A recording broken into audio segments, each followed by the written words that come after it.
Using an eyebrow pencil to solve the thinning of the eyebrow is only a temporary solution. To get a permanent solution is the Smart FUE eyebrow transplant. Today at GLOJAS, we just completed the Smart eyebrow transplant.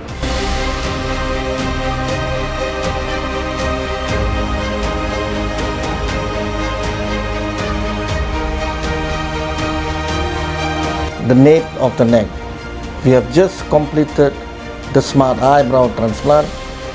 We choose this area. The reason is this hair here, it is finer and resemble the same as the eyebrow texture and caliber.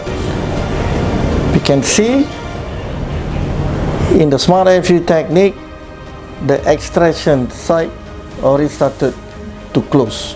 We can see there's a bit of swelling, but there's no bleeding, there's no any dislodgement.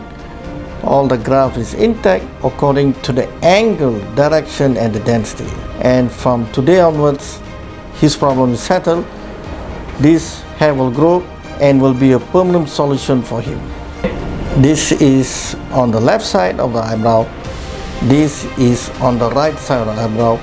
Now when it grows, it will look symmetrical. Okay, the reason why I chose GLOJAS for my eyebrow transplant is because I want a permanent solution for my thinning eyebrow, which always makes me look tired and not fresh looking. So I trust the clinic here and decided to come here.